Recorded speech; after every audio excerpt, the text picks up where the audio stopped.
नमस्कार, स्वागत है आप सभी का हमारी इस बेहद खास पेशकश में, जहां पर साल जैसे ही खत्म होना शुरू होता है हम आपको बताते हैं कि ये साल आपने क्या क्या गलतियां की हैं जो आपको अगले साल नहीं करनी है। यानी इन्वेस्टमेंट्स में कौन कौन से ऐसे मौके हैं जो आपको नहीं छोड़ने हैं, कौन कौन से ऐसे इन्वेस्टमेंट्स हैं जो आपको छोड़ देने चाहिए। और इसी कड़ी में मेरे साथ बहुत ही खास मेहमान है जो न सिर्फ ये बताएंगे कि आपको कहाँ निवेश करना चाहिए, बल्कि ये बताएंगे कि कैसे अपने आप को तैयार करें अगर कोई रिस्क आपके सामने आ जाए इन्वेस्टमेंट्स में। तो स्वरूप मोहंती मेरे एसेट एएमसी से मेरे साथ जुड़ गए हैं। स्वागत है आपका एक बार फिर से।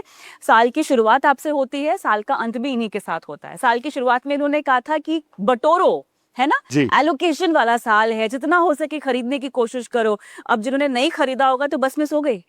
नहीं, बस हमेशा देखिए खरीदना के टाइम कभी बेस्ट, जब भी आपके पास पैसा होता है तभी बेस्ट टाइम होता है खरीदने का। वही बात है, ये एक जर्नी होती है इकोनॉमी की। आप जब भी बस पे चढ़े बस तो चलेगी ही, ऐसे कोई दिक्कत नहीं। बिल्कुल। तो इन्वेस्टमेंट के मौके हैं मतलब अभी ऐसे ना हमेशा रहते हैं। क्योंकि 2025 जो हमारा साल गया है ना, वो बहुत उथल पुथल वाला गया है।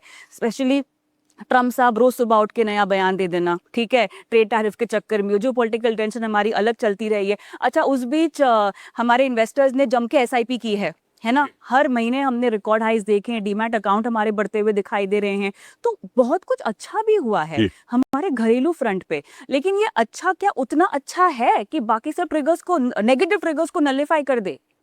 नहीं, एक बहुत स्ट्रांग डेफिनेटली हुआ है ये जो ओनरशिप ऑफ रिटेल इंडिया में। मैं पहले हमेशा बोलता था कि हमारा बाजार है, हम ही नहीं ओन कर रहे हैं। पहले हमारा बाजार तो फॉरेनर्स ओन करते थे। धीरे धीरे वो एक होल्डिंग चेंज हो रही है। इसके दो साइड्स ऑफ द स्टोरी भी है। जब ज्यादातर लोग ओन करते रहे तो प्लीज अंडरस्टैंड रिस्क जो बाजार का है वो पूरा उन पे जा रहा है। बिल्कुल सही। ये आप हर चीज सही नहीं होता है, दोनों साइड। जब तक हम जहन में रखते हैं सब कुछ ठीक होता है। बट ये एक बहुत इंपॉर्टेंट पिलर है, इसको आप नजरअंदाज नहीं कर सकते हैं। फ्रॉम द कंस्ट्रक्ट, जो हम लोग डेमोक्रेटाइजेशन ऑफ द मार्केट कहते हैं ना, ये इन्वेस्टर चेंज एक बहुत बड़ा इंडिकेशन है ना। लेकिन जब हम आपकी बात करते हैं, आपकी एएमसी की बात करते हैं, आपका व्यू इसीलिए भी इम्पोर्टेंट होता है क्योंकि एक तो ये विदेशी हैं, तो जब विदेशी आके भारत में इतना बड़ा बिजनेस सेटअप करते हैं तो आपके अलग चैलेंजेस होते हैं। यहाँ का कंज्यूमर बेस, इन्वेस्टर बेस आपको समझना होता है। तो अभी फिलहाल जब आप जाते होंगे, मिलते होंगे अपने पियर्स से और बाकी नेशनैलिटीज़ के जो भी आपके काउंटर पार्ट्स हैं, तो क्या समझ में आता है? भारत कहाँ पर है, कैसे परफॉर्म कर रहा है, कितना बेहतर है, कितना नहीं बेहतर है? लकीली ऐसा एक कंपनी में काम करता हूँ जिसका एक सेकुलर व्यू है ऑन इंडिया और इंडिया का ग्रोथ पे। उस पे कोई भी डिफरेंस नहीं आया है। अच्छा। हाँ, जब एक इकोनॉमिक जर्नी होती है कभी उस पे स्ट्रेंथ्स आ जाते हैं, कभी थोड़े वीकनेसेस आ जाते हैं। अभी because of the global tariff थोड़ा बहुत लोग अभी वॉच कर रहे हैं, ठीक है, कि क्या इम्पैक्ट रहेगा। एक करेंसी पे भी काफ़ी बड़ा इम्पैक्ट आया है, उससे क्या होता है। जब हमारा 2007-8 में कैपिटल आया था तो रुपये था 45। दैट मीन्स अगर उस हिसाब से देखें तो हाफ ही हो गया है। बट ये सब व्यू ऑफ द कंट्री पे चेंज नहीं होता है। ये आप मान के चलो कविता, हमारा नहीं पूरा वर्ल्ड का अगर एक सेकुलर ग्रोथ स्टोरी कोई मानता है वो इंडिया है। राइट। बट उसको फिर संवार के एक स्ट्रॉन्ग इकोनॉमी बनाना पड़ता है। आज के डेट में जब आप वर्ल्ड का सबसे लार्जेस्ट इकोनॉमी थोड़ा चेंज हो रहा है तो बाकी वर्ल्ड भी चेंज होगा। ये चेंजेस में हम कैसे अडेप्ट करेंगे और आगे जाके कैसे अपना इकोनॉमिक को संवारेंगे, इस पे बहुत कुछ अभी थोड़ा वेट एंड वॉच हो सकता है। बट डायरेक्शन तो एक तरफा है। बिल्कुल। अच्छा, कुछ डायरेक्शन के संकेत भी हमें मिल रहे हैं, जैसे कि पिछले दफे नवंबर के जो आंकड़े आए हैं एमफी के, उसमें तो ये पता है कि अब मिड कैप स्मॉल कैप में हमने एक बार फिर से अच्छे इन्फ्लोज आने देखने शुरू कर दिए हैं जो बीते समय कुछ कम थे। साथ ही हमने देखा कि अच्छा खासा पैसा यहाँ पर गोल्ड ईटीएफ में डाला था, वहाँ पे थोड़ी सी मुनाफा वसूली हमने होती हुई देखी है। कहीं ना कहीं इन्वेस्टर्स जो है रिस्क लेने को तैयार हैं। तो इसको हमें कैसे अब समझना चाहिए? खासतौर से मिड कैप स्मॉल कैप की अगर हम स्टोरी समझें तो ये स्टोरी कैसे इंटैक्ट रहेगी? वो नैरेटिव क्या चला गया जब हम समझते थे कि नहीं भाई, लार्ज कैप्स को भर भर के रखो, स्टेबिलिटी चाहिए पोर्टफोलियो को और एक स्पाइन चाहिए होती तो वो लार्ज कैप से ही मिलेगी। ये नैरेटिव बदल गया है, मिड कैप स्मॉल कैप आपके नए हीरो हैं, like OTT graduating to films, can we say that? Very interesting question. Actually story अपनी जगह बरकरार है, लेकिन बाजार चेंज हुआ है। अगर लास्ट 3 साल आप देखें काफी पब्लिक इश्यूज आए हैं। और ज्यादातर पब्लिक इश्यूज मिड और स्मॉल में आए हैं। और नए नए इंडस्ट्रीज आए हैं। हाँ, म्यूचुअल फंड्स, हॉस्पिटल्स, केमिकल्स, ज़्यादातर जो बहुत अहम इंडस्ट्री है, आगे जाके बड़े बनेंगे, एनर्जी, ये सब जो भी हैं, तो फ्यूचर स्टोरीज ज़्यादातर मिड एंड स्मॉल में ही लिस्टेड हुए हैं। राइट, सही तो बात अगर है। आप निवेशक हैं और आपको ये सब स्टोरीज आपको अपने पोर्टफोलियो में लाना है, तो ज़्यादातर एलोकेशन आपको थोड़ा बहुत मिड और स्मॉल में करना पड़ेगा। इसलिए जो हमारा पहला एक कहावत था कि कोर सिर्फ लार्ज और फ्लेक्सी में है, वो बदल रहा है। तो वो बदलते अगर ये संकेत आप लेके अपना पोर्टफोलियो में ये चेंजेस लाएं, तो आपका पोर्टफोलियो बेहतर हो सकता है फ्रॉम मार्केट पार्टिसिपेशन पर्सपेक्टिव। तो वो आप जो कह रहे हैं एकदम सही है। सिर्फ वो हीरो नहीं रहे हैं, बाकी हीरोज भी अभी बन रहे हैं, जो मार्केट के लिए बहुत अच्छा है। हाँ। तो अब फिल्मों की बात निकली है, तो कौन सी फिल्म होगी 2025 की, अगर इन्वेस्टमेंट और मार्केट की जर्नी देखे तो? 25 जो गए हाँ। वो शायद बदलते रिश्ते। तो देख ही रहा है हाँ, वो। मेरा एक ऋषि कपूर, मैं बहुत बड़ा ऋषि कपूर फैन हूँ। अच्छा। शायद लोगों को पता नहीं होगा, हाँ, नहीं पता है। बट आप देखो, सबसे बड़ा इकोनॉमी हाँ। अपना बिहेवियर चेंज कर रहा है। हाँ। जब सबसे बड़ा इकोनॉमी बिहेवियर चेंज करेगा, तो रिश्ते तो बदलेंगे ही। जो एक यूनिफाइड वर्ल्ड था, वो एक पोलराइज्ड वर्ल्ड हो रहा है। अच्छा, कुछ रिश्ते हैं जो और मजबूत हो गए। हाँ। सोने चांदी, सोना में तो हमेशा से विश्वास था, लेकिन अब तो अटूट विश्वास हो गया। नहीं, बट रिश्ते आप देखें, रिश्ता तो हमारा इक्विटी के साथ था। हाँ। वो अभी सोने की तरफ जा रहा है। तो रिश्ते चेंज हो रहे हैं। पहले वाले अच्छे थे, अब ऐसे लग रहा है। हाँ। लेकिन किस रूप में अच्छे हैं? नहीं, जो इसको हम मानते थे हेज, देखिए हमेशा अच्छा रहा है। हाँ। लेकिन एक चीज आप मानो, एंड करेक्ट में, क्योंकि आप निवेशकों से ज्यादा बात करते हो, एक कोई भी एसेट क्लास ना, उसका एक तरफा रिटर्न नहीं आता है। सही बात। लंपी रिटर्न आता है। हाँ। इंडियंस क्या है ना, रियल एस्टेट और गोल्ड में ज्यादातर पैसा बनाए हैं। हाँ। क्योंकि पूरा जर्नी होल्ड करते हैं। हाँ। वही बिहेवियर आप इक्विटी में भी ला देंगे, तो इक्विटी में भी वही एक्सपीरियंस रहेगा। सही बात। क्योंकि हमारा झुकाव गोल्ड होल्डिंग पे ज्यादा है। मेरा ये अनुमान है कि गोल्ड एक अच्छा क्लाइंट एक्विजिशन टूल हो सकता है म्यूचुअल फंड इंडस्ट्री के लिए। वो किसी को बेचना नहीं पड़ता है गोल्ड, सबको पता है। और हम तो ईस्ट से हैं, हम men wear more gold than anybody, तो हमें तो गोल्ड पता है। पर डिजिटल गोल्ड ओनरशिप और ईटीएफ्स के थ्रू एक बहुत अच्छा माध्यम हो सकता है और owning the same asset class. जो आपके लॉकर में पड़े हैं पैसा, उसको आप यहाँ पर निवेश गोल्ड, सॉरी पैसा नहीं, गोल्ड जो आप बिल्कुल यूज नहीं करते, वो शायद अगर ईटीएफ के थ्रू यूज करें, तो वो बेहतर way of owning. I think next generation वो करेगा। तो ये सेंटर स्टेज ले चुका है, मतलब सेंटर स्टेज टाइम लगेगा फाइनेंशियल गोल्ड के लिए।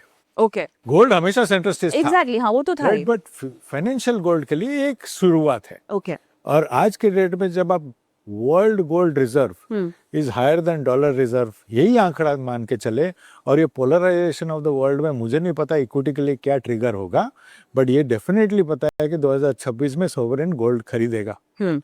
जो एक थोड़ा बहुत जो सर्टेनिटी हमें दिख रही है, इसके वजह से गोल्ड बाइंग कंटिन्यू करेगा। ऑलराइट, लेकिन अभी 2026 की अगर हम बात करें, फोकस करें, इस साल के हमने देखा त्योहारी मौसम में सौगात मिली, जीएसटी, बचत उत्सव शुरू हुआ, कंजम्पशन को चर्न आउट, टैरिफ के चक्कर में हमने देखा कि बहुत कुछ यहाँ पे बदलाव हुए हैं। हमारी कंजम्पशन को भी अच्छा खासा मूवमेंट देने के लिए काफी सहयोग दिया गया है सरकार की तरफ से भी। इनकम टैक्स में भी हमने देखा कि राहत मिली है। तो कहीं ना कहीं ये जो एक साइकिल है, इसको शुरू करने की कवायद शुरू हो चुकी थी, लेकिन इसका इम्पैक्ट हम कितना देखेंगे?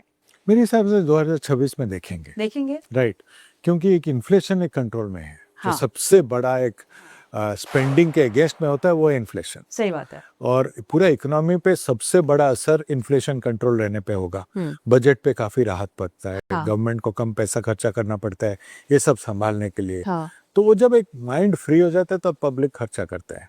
आई थिंक वो 2026 में प्लस एक चेंज आ रहा है इन द सैलरीज ना। बिल्कुल, सॉरी मैं भूल रहा हूँ, बट अगर वो थोड़ा पैसा हाथ में ज्यादा आएगा, तो लोग तो खर्चा करने के लिए रेडी है। बट जो एक स्लो डाउन हुआ था 2025 में, देखिए स्लो डाउन 4 साल एक तरफा खरीदने के बाद हुआ था। राइट। कितना खरीदेगा?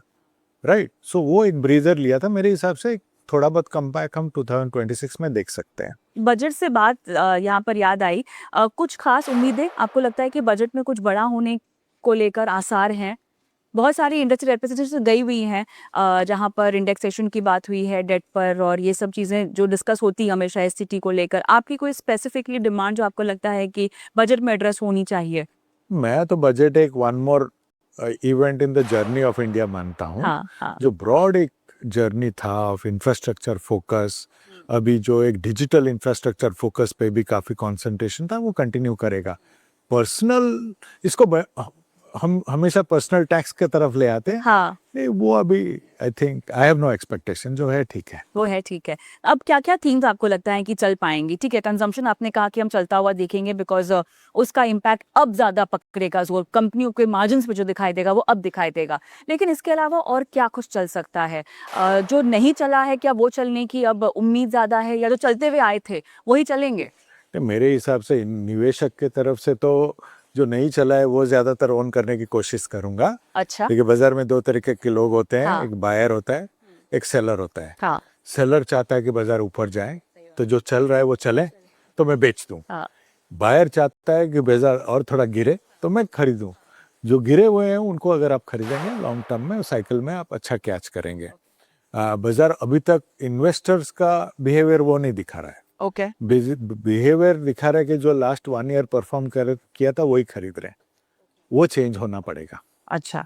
अगर आप थोड़ा बहुत उसमें चेंज ला दें तो बेटर पोर्टफोलियो और इन्वेस्टमेंट एक्सपीरियंस हो सकता है। तो क्या क्या खरीदें, क्या सेक्टर्स लें? इस सेक्टर्स के हिसाब से हमें बैंकिंग हमेशा अच्छा लगता है, ज्यादातर प्राइवेट बैंक्स ओवर। हम ये जो न्यू एज बैंक्स ना, इनमें बहुत फ्यूचर देखते हैं, हमें क्यों? बहुत अच्छा लगता है। अभी ये ग्रोथ होगा डिजिटलाइजेशन में, डिजिटल बैंक्स वो एक बहुत अलग एक बनेगा उभरते हुए, हम भी देख रहे हैं ना। पेमेंट्स हमारा तो चेंज हो गया। अभी अगर 5-10 साल पहले देखें, कोई बैंक पेमेंट्स को देख भी नहीं रहा था। आज के पेमेंट्स के बिना आपका बैंक है नहीं। हाँ। Right.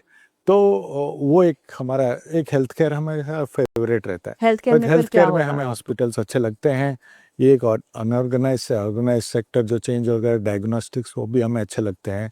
Growing sectors like energy, ये हमेशा अभी यहाँ से 8-10 साल अगर देखें, अगर इंडिया एनर्जी की तरफ ना झुके, और काफ़ी झुकाव है from solar to everything, you will see उधर भी काफ़ी लिस्टिंग आएंगे। तो ये सब कैच अर्ली करेंगे तो बहुत बेहतर। मेरा पर्सनल फेवरेट हमारा एक इंडेक्स है मैन्युफैक्चरिंग।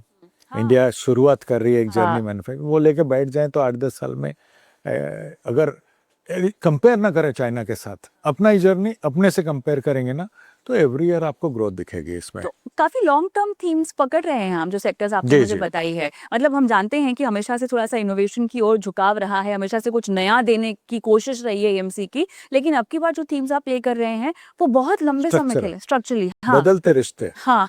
क्योंकि नया से बन रहा है। हाँ। और यहाँ से देखिए, इक्विटी कोई शॉर्ट टर्म गेम तो है नहीं। राइट। जितना लंबा आप बैठे उतना बेहतर आप बने। अगर 1-2 साल का निवेश का अवधि है तो आप उसको बैंक में रखें, या लिक्विड फंड या डेट फंड्स में रखें, या गोल्ड में रखें, I mean up to you, but equity में ना आए। अगर 1 साल में रिटर्न नहीं बना है, इसमें आपके दिमाग में कुछ चल रहा है, तो आप इक्विटी इन्वेस्टर हो ही नहीं। राइट। तो आप इन्वेस्ट ना करें, ऐसा मेरा सलाह रहेगा।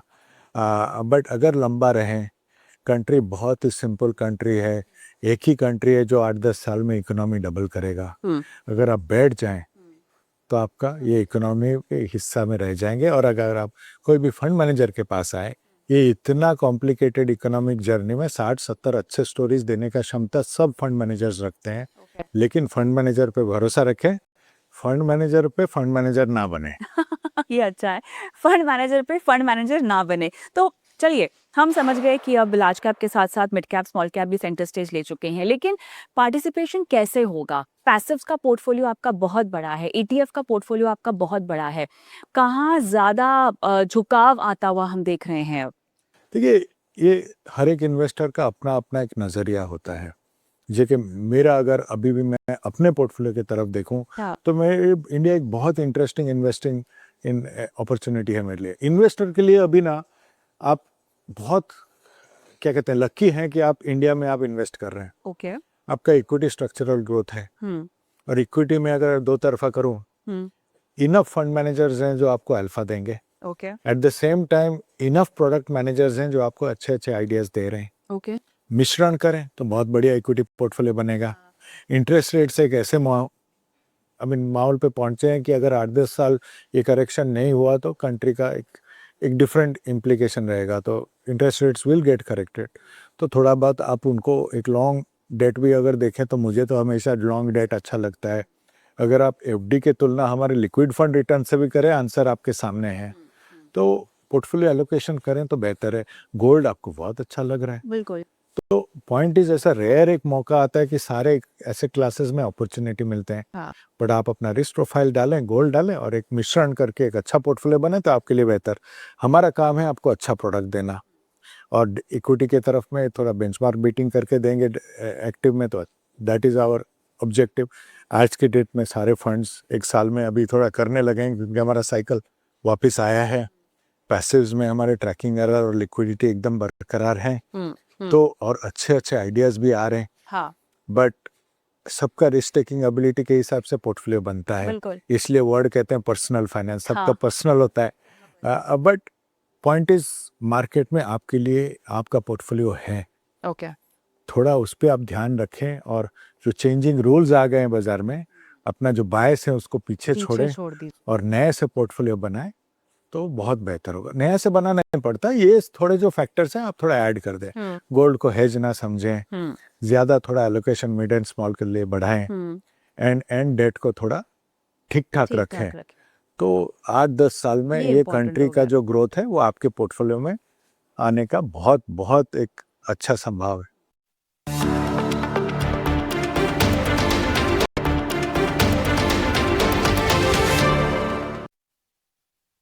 ETF क्यों खरीद रहे हैं लोग? ETF का जरिया क्यों हिट हो रहा है? कैसे लोगों को इसमें इतना कंफर्ट आता हुआ दिखाई दे रहा है? बट क्यों नहीं खरीदे? इतना इजी हो गया है आज के डेट में डीमैट अकाउंट खोलना, डिजिटली खरीदना, इतने अच्छे आइडियाज़ नए नए आ रहे हैं।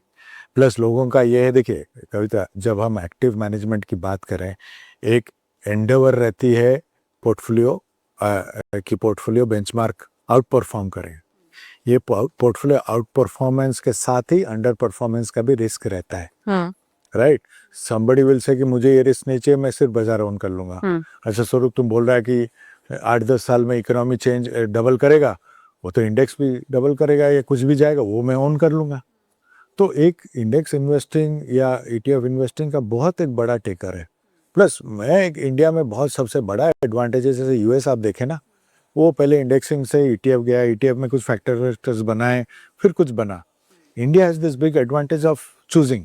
एग्जैक्टली। हमें वो पाथ में जो बेस्ट है वो लेके आएंगे, और इन्वेस्टर्स आज के डेट में benefit from that experience, right? So बहुत अच्छे स्ट्रॉन्ग स्टोरीज आ रहे हैं। अभी हमारे तरफ से एक बहुत अच्छा डिविडेंड स्टोरी चल रहा है, एक कॉन्सेंट्रेटेड निफ्टी स्टोरी हम लोग बना रहे हैं। कुछ अच्छे अच्छे प्रोडक्ट्स दे हैं, AI, EV, एनर्जी, ये सब मिला के एक अच्छे अच्छे स्टोरीज। हमारा बैंकिंग एक बहुत ही different, the only mid and small cap portfolio, mid and small, क्योंकि वो एक्टिव में कैटेगरी ही नहीं है। अच्छा, एक पैसिव में मिला है। अब मिड एंड स्मॉल का तो आप बेनिफिट आप नजरअंदाज नहीं कर सकते हो, वो पोर्टफोलियो आपको सिर्फ पैसिव में मिलेगा। ऐसा कुछ नहीं है कि एक्टिव अच्छा है या पैसिव अच्छा है। अब दोनों को मिलाएंगे ना, पोर्टफोलियो बहुत अच्छा बनेगा। अब 2026 में आप क्या नया ऑफरिंग अपनी तरफ से तैयारी कर रहे हैं देने की? क्योंकि कहीं ना कहीं निवेशकों को आजकल नयापन बहुत चाहिए, ठीक है? भले ही वो सेक्टोरल थीम्स हो, थीमेटिक थीम्स हो, नए तरीके का कोई निवेश विकल्प हो, नयापन चाहिए। उसका एक मजा कुछ और लगता है निवेशकों को आ रहा है। Also because this is a very younger investor base जिसकी हम बात कर रहे हैं। और आप जब जाते होंगे इन्वेस्टर एजुकेशन के, आप जब सेशंस करते होंगे, आई एम श्योर सवाल भी आपको ज्यादा युवाओं से ही आते होंगे। आने भी चाहिए। हाँ बिल्कुल आने चाहिए, बिल्कुल। हाँ, एंड उनका नजरिया बहुत अलग है हमसे। हाँ। इसलिए पहले तो मैं बोलता था कि जितना बोरिंग हो उतना बेटर है, जो मैं मानता हूँ अपने पोर्टफोलियो के लिए, बट वो अलग समझेंगे। हाँ। और हम अगर उनको केटर ना करें, हाँ, वो कहीं और चले जाएंगे। सही बात है। तो अगर उनकी ये जरूरत है, उस हिसाब से हमें प्रोडक्ट बनाना पड़ेगा। हाँ। और मेरे हिसाब से ये कंटिन्यूअस प्रोसेस है। हाँ। कुछ नए नए प्रोडक्ट्स लाके हैं जिसमें youngsters have shown great faith. हमारा एक लास्ट 3 साल से अगर वो खुला होता फैंग प्लस, तो उसका साइज कुछ और ही होगा। लेकिन जब वो प्रोडक्ट लॉन्च कर रहे थे तो मुझे तो बहुत रिस्की लग रहा था, राइट? लेकिन the young have understood that better than I. So उनके लिए बहुत एक अलग एक, अनफॉर्चुनेटली वो बंद है, लेकिन खुला होता तो उसका स्टोरी, हम ये इंटरव्यू से उसके बारे में बात करते हैं, उसका जो परफॉर्मेंस रहा है। बट रिस्क टेकिंग एबिलिटी उनका अलग है, तो हमें भी प्रोडक्ट उस हिसाब से बनाने पड़ेंगे। जो हमने बनाए हैं काफी कुछ, और वो कंटिन्यूअस रहेगा। Okay, please understand, I am very fortunate कि हमारा एक ETF प्रोडक्ट टीम ऐसा है, सिद्धार्थ श्रीवास्तव जिनके साथ आप काफ़ी इंटरव्यूज़ करते हैं, वो एक बहुत सुपीरियर प्रोडक्ट मैन्युफैक्चरर है। एंड मेरे लिए आई एम ब्लेस्ड कि ऐसे लोगों के साथ मैं काम करता हूँ। उनका प्रोडक्ट आप देखिएगा अगले साल, प्लस अगले साल हमारा SIF भी आएगा। SIF पे कितना भरोसा है आपको? अभी तो माहौल बन रहा है, लेकिन एक इवॉल्व प्रोडक्ट है, मेरे हिसाब से बहुत पोटेंशियल है। लेकिन पहले स्तर पे अगर हम थोड़ा रिस्क के बारे में बात कर ले तो बेटर है। हाँ, लोग ज्यादातर रिटर्न की तरफ झुकते हैं, लेकिन क्योंकि रिस्क की हम बात कर ही रहे हैं, तो आज ही आप देखिए ना, आप और मैं ही कितने सालों से SIP की बात कर रहे हैं। अब जाके पता चल रहा है कि लोगों को SIP समझ में आ रही है। म्यूचुअल फंड से ज्यादा अब जो है SIP फेमस हो चुकी है। ठीक है, अब SIF आ गया है। SIP करने वाला निवेशक SIF को कैसे सही समझेगा? एग्जैक्टली, उनके लिए है ही नहीं। तो ये किस तरह के इन्वेस्टर बेस की हम बात कर रहे हैं? जो अभी तक इन्वेस्ट कर चुके हैं, थोड़ा रिस्क समझ चुके हैं और थोड़ा इवॉल्व प्रोडक्ट्स चाहते हैं। SIP के अगले पड़ाव का जो निवेशक है, नहीं, SIP के अगले पड़ाव लमसम होता है। हाँ, अच्छा। क्योंकि लोग तो आजकल लमसम को ब्रेकअप कर रहे हैं SIP के लिए, जो मैं नहीं मानता। अच्छा, कर रहे हैं तो मैं क्या कर सकता हूँ? बिल्कुल बिल्कुल। बट SIF वो है जो इवॉल्व के लिए, इवन फॉर एसेट मैनेजर्स के लिए एक इवॉल्व जर्नी है। हम कुछ बैकएंड लेके रखे हैं, अभी डेरिवेटिव का बैकएंड बनाएंगे तो SIF कर सकते हैं। एग्जैक्टली, वो बैकएंड बना रहे हैं हम। बट आगे जाके अगर आप नेक्स्ट 8-10 ईयर्स देखें तो अच्छा बनेगा, ऐसा मैं मानता हूँ। क्योंकि फंड मैनेजमेंट जो एक्सप्रेशन है ना, वो हम खुल के एक्सप्रेस कर सकते हैं, क्योंकि कोई बाइंडिंग नहीं है। एक अपना जो आइडियल पोर्टफोलियो है वो दे सकते हैं।